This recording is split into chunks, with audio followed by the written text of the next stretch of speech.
Salute Bharat.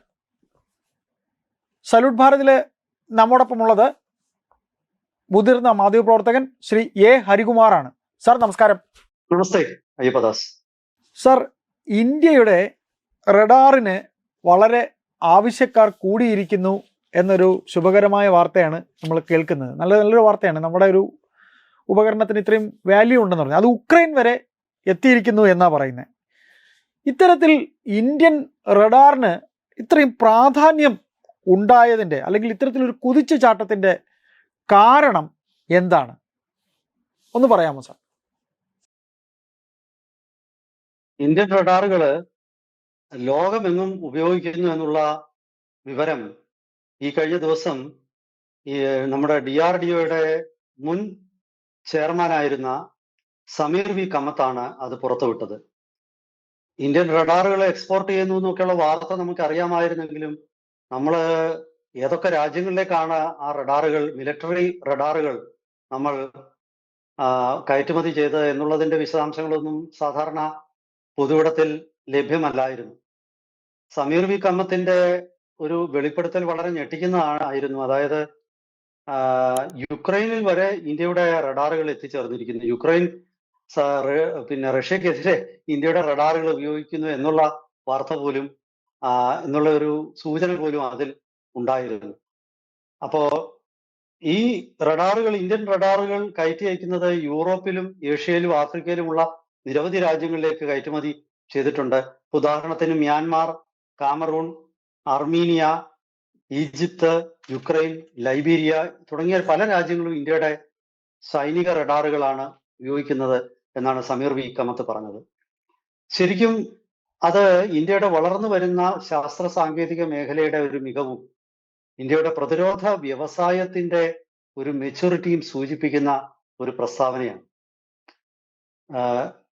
എങ്ങനെയാണ് നമ്മുടെ മുൻ രാഷ്ട്രപതിയായിരുന്ന ഡോക്ടർ APJ അബ്ദുൽ കലാം നമ്മുടെ മിസൈൽ നിർമ്മാണത്തിന്റെ മേഖലയിൽ അദ്ദേഹത്തിന്റെ ഒരു നേതൃത്വം എങ്ങനെയാണ് ഗുണം ചെയ്തത്, അതുപോലെയായിരുന്നു ഡോക്ടർ ക്രിസ്റ്റഫർ എന്ന മുൻ DRDO ചെയർമാനായിരുന്ന അദ്ദേഹത്തിന്റെ നേതൃത്വത്തിലുള്ള ടീമായിരുന്നു ഈ റഡാർ, മിലിറ്ററി റഡാർ ഞാൻ പറയുന്നു, അതിന്റെ ആ വികസനത്തിൽ വലിയ നിർണായകമായ പങ്ക് വഹിച്ച ഒരു വ്യക്തിയായിരുന്നു. അപ്പൊ അങ്ങനെ കാലാകാലങ്ങളിലായിട്ടുള്ള നമ്മുടെ ഗവേഷണം ഒരുപാട് മേഖലകളിൽ നമ്മൾ വലിയ നേട്ടങ്ങളൊന്നും ഉണ്ടാക്കിയില്ല. എങ്കിലും ചിലയിടങ്ങളിൽ അതിന്റെ ഫലം നമുക്ക് കിട്ടിയിരിക്കുന്നു. ചിലയിടത്തൊക്കെ കിട്ടി തുടങ്ങിയിരിക്കുന്നു, മറ്റു ചിലയിടത്തൊക്കെ കിട്ടാൻ പോകുന്നു എന്നുള്ള സൂചനകൾ വരും. അപ്പോ നിരന്തരമായ നിത്യാഭ്യാസി ആനയെ എടുക്കുമെന്നാണ്.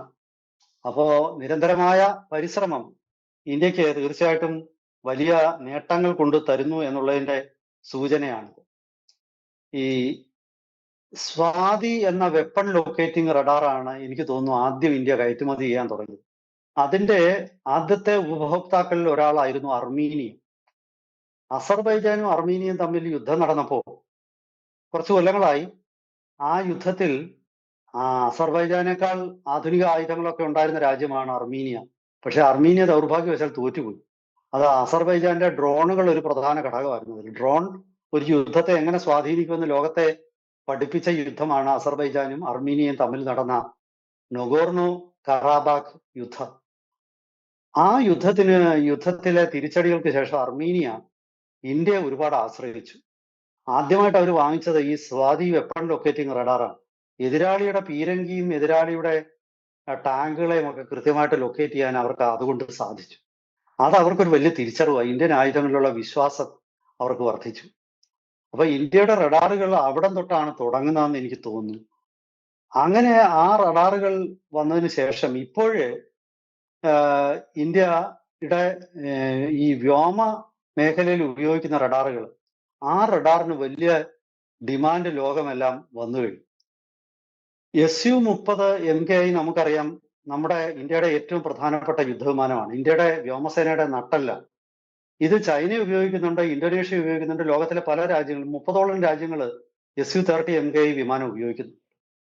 ആ രാജ്യങ്ങളൊക്കെ ഒരു അത്ഭുതകരമായ തിരിച്ചറിവ് ഈ അടുത്ത സമയത്തുണ്ടായി. അതായത് ഈ Su-30 MKIയിലുള്ള original Russian radar, phased array radar എന്ന ഒരല്പം പഴയ ടെക്നോളജിയാണത്. ആ ഫേസ്ഡ് അറേ റഡാർ മാറ്റിയിട്ട് ഇന്ത്യ സ്വന്തമായി നിർമ്മിച്ച active electronically scanned array radar, ആ റഡാറിന്റെ നമ്മൾ നിർമ്മിച്ച ആ റഡാറിന്റെ പേര് വിരൂപാക്ഷ എന്ന്. ഈ വിരൂപാക്ഷ റഡാർ നമ്മള് അത് ഈ റഷ്യയുടെ റഡാറിന് പകരമായിട്ട് ഉപയോഗിക്കാൻ തുടങ്ങി. അത് വലിയ ഒരു മെച്ചം ഉണ്ടാക്കിയിട്ടുണ്ട്. ഇത് പല രാജ്യങ്ങളെ ആകർഷിച്ചിട്ടുണ്ട്. അതായത് ഈ SU-30 MKI വിമാനത്തിലോട്ട് ഈ വിരൂപാക്ഷ റഡാർ ഘടിപ്പിക്കാനുള്ള അതിന്റെ ഒരു ടെക്നോളജി നമ്മൾ പെർഫെക്റ്റ് ചെയ്തിട്ടുണ്ട്. അപ്പൊ നമ്മുടെ അടുത്ത് ഒരുപാട് പേര് ആവശ്യമായിട്ട് വന്നു, ഞങ്ങൾക്കും ഈ active electronically scanned array radar കൊണ്ട് പഴയ ഫേസ്ഡ് അറേ റഡാർ റീപ്ലേസ് ചെയ്ത് തരണമെന്ന്. അത് നമുക്ക് അങ്ങനെ ചെയ്യാൻ പറ്റത്തില്ല, കാരണം റഷ്യയുടെ അനുവാദത്തോടു കൂടിയേ ചെയ്യാൻ പറ്റുള്ളൂ. അപ്പൊ റഷ്യ പോലും അത്ഭുതപ്പെട്ടിരിക്കുകയാണ്. കാരണം അവർ ഒറിജിനൽ എക്വിപ്മെന്റ് മാനുഫാക്ചർ എന്ന് പറയുന്ന ഒരു ടേമിലാണ് അവരെ വിശേഷിപ്പിക്കുന്നത്. കാരണം അവരാണ് ഈ SU-30 വിമാനവും അതിന്റെ എല്ലാ ആയുധങ്ങളും ഘടകങ്ങളും എല്ലാം ഉണ്ടാക്കിയത്. അപ്പൊ അവരുണ്ടാക്കിയ ഒരു ഘടകത്തെക്കാൾ മെച്ചമായ ഒരു ഘടകം മറ്റൊരു രാജ്യം ഉണ്ടാക്കുന്നു, അതിനാവശ്യക്കാർ വന്നിരിക്കുന്നു എന്നുള്ളത് റഷ്യക്കും വലിയൊരു ഞെട്ടലുണ്ടാക്കി. പക്ഷെ അതേസമയം തന്നെ അവർക്ക് അതിന്റെ പ്രയോജനമുണ്ട്. കാരണം ഈ SU-30 വിമാനം അതോടുകൂടി കുറച്ചുകൂടി മെച്ചപ്പെടും. അപ്പോൾ തീർച്ചയായിട്ടും ആ വിമാനം മെച്ചപ്പെടുമ്പോൾ ആ വിമാനത്തിന് വീണ്ടും ആവശ്യക്കാർ വരുമല്ലോ. അങ്ങനെ ഒരു മെച്ചം അതിനുണ്ടാവുന്നു. ഇത് റഷ്യയെ സംബന്ധിച്ചിടത്തോളം റഷ്യ പോലും ഈ ഒരു മുന്നേറ്റത്തെ അത്ഭുതകരമായിട്ടാണ് നോക്കിക്കാണുന്നത്. അതുപോലെ തന്നെ നമ്മൾ തദ്ദേശീയമായിട്ടൊരു അവാക്സ്, അതായത് എയർബോൺ എയർലി വാർണിംഗ് റഡാറുകൾ നമ്മൾ നിർമ്മിച്ചിട്ടുണ്ട്. നേത്ര എന്നാണ് പേരിട്ടിരിക്കുന്നത്. നേത്ര 1 ഉണ്ടായിരുന്നു, ഇപ്പൊ നേത്ര 2 വരുന്നു. വരും ദിവസങ്ങളിൽ നേത്ര 3 നമ്മൾ അതും വികസിപ്പിക്കാൻ തുടങ്ങി. അതുപോലെ ഈ ആക്റ്റീവ് ഇലക്ട്രോണിക് സ്കാൻഡ് അറേ റഡാറുകളിൽ ഉപയോഗിക്കുന്ന gallium nitride semi conductor amplifier, അത് നമ്മൾ നിർമ്മിച്ചു ആണ് നമ്മുടെ ഒരു വലിയ സാങ്കേതിക നേട്ടമെന്ന് പല പ്രതിരോധ ജേണലുകളും അതുപോലെ വിദഗ്ധരും ഒക്കെ ചൂണ്ടിക്കാണിക്കുന്നുണ്ട്. സാധാരണ പണ്ടുള്ള ഫേസ്ഡ് അറേ റഡാറുകളിലൊക്കെ ഉപയോഗിച്ചിരുന്ന സിലിക്കോൺ ആർസനൈഡ് സിസ്റ്റം അല്ലെങ്കിൽ ഗാലിയം ആർസനൈഡ് സിസ്റ്റമാണ്. ഈ gallium nitride semi conductor amplifier അത് അത് ഉപയോഗിക്കുന്ന റഡാറുകളിൽ അതിന് വലിയ ഊർജ കാര്യക്ഷമത ഉണ്ടാവും. എക്സ്റ്റൻഡഡ് ഡിറ്റക്ഷൻ റേഞ്ച് വരും. കുറെ കൂടെ ദൂരത്തു നിന്നും ശത്രു വിമാനങ്ങളെ തിരിച്ചറിയാനും അതുപോലെ തന്നെ അതിനെ ട്രാക്ക് ചെയ്യുകയും എൻഗേജ് ചെയ്യുകയും ചെയ്യാനും പറ്റുന്നു.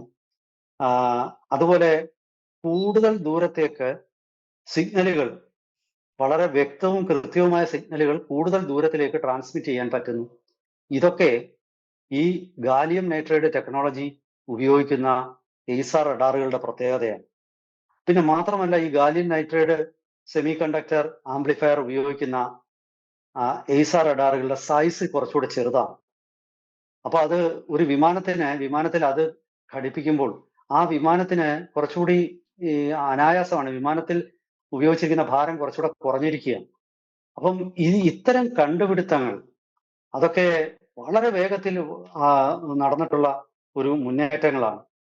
ഈ വിരൂപാക്ഷ റഡാർ, നേത്ര റഡാർ, അതുപോലെ ഇതിന്റെ ഒക്കെ തുടക്കം കുറിച്ചുകൊണ്ട് ഉത്തം എന്ന് പറയുന്ന ഒരു എയ്സാർ റഡാർ നമ്മൾ നിർമ്മിച്ചിരുന്നു.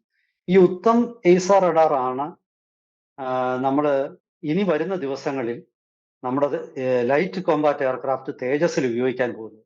ആദ്യത്തെ കുറെ വിമാനങ്ങളിൽ ഇസ്രായേൽ നിർമ്മിത എയ്സാർ റഡാർ ആയിരിക്കും നമ്മൾ ഉപയോഗിക്കുന്നത്. പക്ഷെ പിന്നീട് വരുന്നതിലൊക്കെ ഈ ഉത്തം ഇസ്രായേൽ നിർമ്മിത റഡാറിനെ റീപ്ലേസ് ചെയ്യും. അത് നമ്മുടെ ഒരു ആത്മവിശ്വാസത്തിന്റെ സൂചനയായിട്ടാണ്. കാരണം ഇസ്രായേലാണ് പ്രത്യേകിച്ച് ഈ ഇലക്ട്രോണിക് വാർഫെയർ റഡാറുകൾ ഇത്തരം ടെക്നോളജിയിലൊക്കെ ഏറ്റവും മുന്നിൽ നിൽക്കുന്ന ഒരു രാജ്യം ഇസ്രായേലാണ്. ആ ഇസ്രായേലിന്റെ റഡാർ നമ്മൾക്ക് വേണ്ട, നമുക്ക് നമ്മുടെ സ്വന്തം ഉത്തം എയ്സാർ റഡാർ മതി എന്നൊരു തീരുമാനത്തിൽ നമ്മൾ എത്തുമ്പോൾ സ്വാഭാവികമായിട്ടും നമുക്ക് നമ്മുടെ ടെക്നോളജിയിൽ നമ്മൾ വിശ്വസിക്കുന്നു. അതായത് ഇങ്ങനെ ഒരു റഡാർ DRDO ഉണ്ടാക്കുമ്പോൾ തീർച്ചയായിട്ടും വ്യോമസേന അത് ഇസ്രായേൽ റഡാറും രണ്ടും കൂടി താരതമ്യം ചെയ്തിട്ട് മാത്രമേ വ്യോമസേന അത് അക്സെപ്റ്റ് ചെയ്യത്തുള്ളൂ. അപ്പൊ വ്യോമസേനയ്ക്ക് അത് ബോധ്യപ്പെട്ടു. ഇതെല്ലാം നമ്മുടെ ഒരു സാങ്കേതിക വിപ്ലവത്തിന്റെ ഒരു തെളിവുകളാണ്. ആ തെളിവുകൾ വരും ദിവസങ്ങളിൽ നമ്മൾ കഴിഞ്ഞ നമ്മുടെ ചാനലിലൂടെ തന്നെ നമ്മൾ ചർച്ച ചെയ്തിരുന്നു. ഫോട്ടോണിക് റഡാറും അതുപോലെ തന്നെ നമ്മൾ മറ്റു ആധുനിക റഡാറുകളും ഒക്കെ നിർമ്മിക്കാനുള്ള നമ്മുടെ ശ്രമം അത് വളരെ മുന്നോട്ട് പോയിരിക്കുന്നു. ഫോട്ടോണിക് റഡാറുകൾ യഥാർത്ഥത്തിൽ സ്റ്റെൽത്ത് വിമാനങ്ങൾ പോലും തിരിച്ചറിയാൻ പറ്റുന്ന റഡാറുകളാണ്. നമുക്ക് ഇപ്പൊ തന്നെ നമ്മുടെ കൈവശമുള്ള ചില റഡാറുകൾ സ്റ്റെൽത്ത് വിമാനങ്ങൾ തിരിച്ചറിയുന്നതിൽ വലിയ മെച്ചം ഉള്ളവയാണ്. നമ്മൾ ഓർക്കുന്നുണ്ടായിരിക്കും, കഴിഞ്ഞ കുറച്ച് 2025 അമേരിക്കയുടെ ഒരു അമേരിക്കൻ നിർമ്മിതമായ ബ്രിട്ടീഷ് നാവികസേനയുടെ F-35 വിമാനം തിരുവനന്തപുരം അന്താരാഷ്ട്ര വിമാനത്താവളത്തിൽ വന്നിറങ്ങി. അന്ന് അതിനുണ്ടായ ചില പ്രശ്നങ്ങളാണ് കാരണമെന്ന് ആണ് അവര് പറഞ്ഞതെങ്കിലും മാധ്യമങ്ങളിലൊക്കെ വന്ന വാർത്ത അത് ഇന്ത്യ അറിയാതെ ഇന്ത്യയുടെ വ്യോമാതിർത്തി ലംഘിക്കാൻ ശ്രമിച്ചു. അപ്പോൾ നമ്മൾ ഒരു ജാമിംഗ് ടെക്നോളജി, ഇലക്ട്രോണിക് വാർഫെയറിലൂടെ അതിനെ നിർവീര്യമാക്കി തിരിച്ചു പോകാൻ പറ്റാത്ത സ്ഥിതിയിലാക്കിയത്. ആദ്യം അവർ പറഞ്ഞു ഒരാഴ്ചക്കുള്ളിൽ ഇതെല്ലാം ശരിയാക്കി ഞങ്ങൾ പോകുന്നു. പിന്നെ ഒരു മാസം കഴിഞ്ഞിട്ടാണ് ഇവിടുന്ന് ശരിയാക്കി പോയത്. അത് കാണിക്കുന്ന നമ്മുടെ റഡാറുകളുടെ ശക്തിയാണ്. അപ്പൊ അവര് പറഞ്ഞു ഞങ്ങൾ റഡാറിൽ റിഫ്ലക്ടറുകൾ ഓൺ ചെയ്തിട്ടു, എന്തായാലും ഇന്ത്യ ട്രേസ് ചെയ്തോട്ടെ എന്ന് കരുതി. അതൊന്നും എനിക്ക് വിശ്വസിക്കാൻ തോന്നുന്നില്ല. നമ്മുടെ റഡാർ സിസ്റ്റത്തിന്റെ ശക്തി തന്നെയാണ്, അത് ഉൾപ്പെടുന്ന നമ്മുടെ എയർ കമാൻഡ് ആൻഡ് കൺട്രോൾ സിസ്റ്റത്തിന്റെ ശക്തി അവിടെ വെളിവായി. അപ്പം ഇപ്പം യുക്രൈൻ വരെ ഇന്ത്യൻ റഡാർ ഉപയോഗിക്കുന്നു എന്ന് പറയുമ്പോൾ ഇന്ത്യയുടെ മിലിറ്ററി റഡാറുകൾ ലോകത്തിലെ മുൻനിരയിലെന്നല്ല ഞാൻ പറയുന്നത്, ലോകത്തിന്റെ 1-ാം നമ്പർ തന്നെ ആയി കഴിഞ്ഞിരിക്കുന്നു എന്ന ഒരു വ്യക്തമായ സൂചനയും തെളിവും നമ്മുടെ മുന്നിൽ എത്തിയിരിക്കുന്നു. നമ്മുടെ ഞാൻ ആദ്യം പറഞ്ഞ പോലെ ഫോട്ടോണിക് റഡാറുകളും ക്വാണ്ടം റഡാറുകളും അതിൻ്റെയൊക്കെ പിന്നെ ഗവേഷണ വികസനം മുന്നോട്ട് പോയിക്കൊണ്ടിരിക്കുകയാണ്. ഫോട്ടോണിക് റഡാറുകളുടെ കാര്യത്തിൽ നമ്മൾ മറ്റ് പല രാജ്യങ്ങളെക്കാളും മുന്നിലാണെന്നുള്ള സൂചനയാണ് വരുന്നത്. ക്വാണ്ടം റഡാറിന്റെ നിർമ്മാണം, ഗവേഷണവും അതിന്റെ തുടക്കം 1-ാം റൗണ്ട് പിന്നിട്ട് കഴിഞ്ഞു.